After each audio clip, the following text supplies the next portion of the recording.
about to wrap it up here on the show and make sure that we send you with a good feeling about where you stand, right? Something you can do. Something to do, yes. Well, hey, we really have a good time on this show talking through everything, and we know that a comprehensive financial plan is not your only roadmap, right?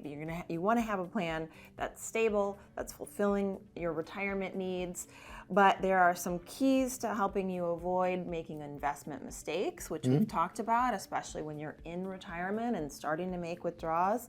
And there's a lot of complexities. So we really need a plan to help us navigate this. And we need a good financial advisor as well to help us just stay on the plan, right?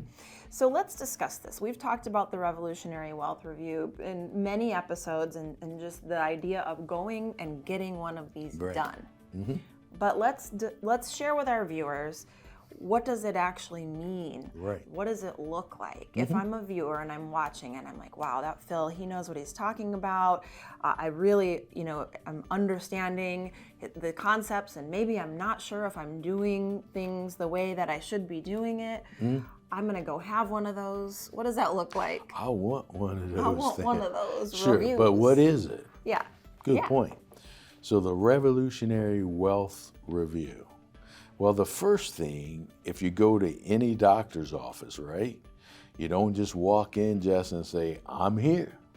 They make you fill out this checklist of your history and all these different things. You maybe go in and visit the practitioner or the doctor, and they'll say, okay, tell me what's going on.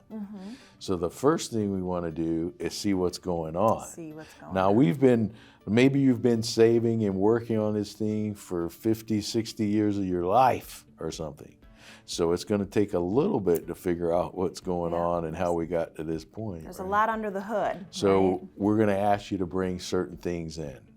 We're going to want a statement. And in the days of going online and just pulling something up, that's not necessarily a statement. Right. But usually you can go in that same format and say, okay, I want last month's statement, click and print that out. Because I like the statement, it'll have the title of the assets, whether it's a traditional IRA, a Roth IRA, or whether it's in a trust account. All these things are important to me. You might think, oh, what's it matter? Well, it matters a lot, because if you come in and you tell me, hey, Phil, I have a revocable living trust, and I look at your statement and it says John and Marie Smith, or it says Marie Smith, transfer on death, maybe this isn't part of your trust. And I'm like, well, I thought you said you had a trust. Don't you want this account to be in your trust account? And you're like, yeah, sure, I thought it was, but it's not. Okay, so the way these accounts are titled, they tell me something. Also, I can see what you invested, what your cost base is, ups and downs, all these different things, ticker symbols, all these are important. So we ask to bring the statement. The next thing we want to see is your tax return. Right.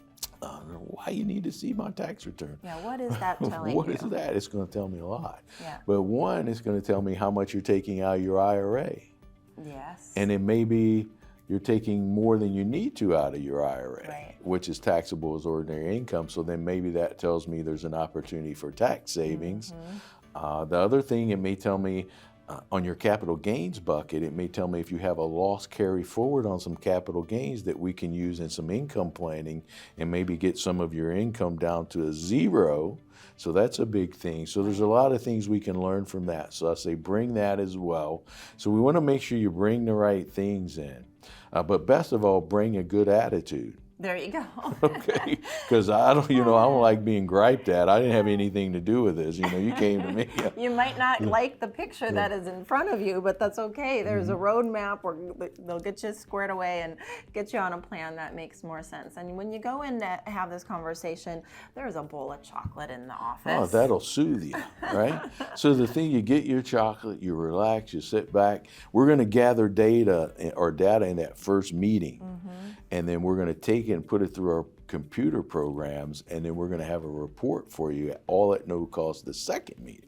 That's amazing that you do all of that work, no obligation, no cost, just to see if you're a good fit. Good fit. And if you can work together and you like the ideas put in front of you. I think that's great. Well, a lot of great ideas on the show today, Phil. Thank you so much for being here. Thank you for watching. We'll see you next time on Lowcountry Money Talk.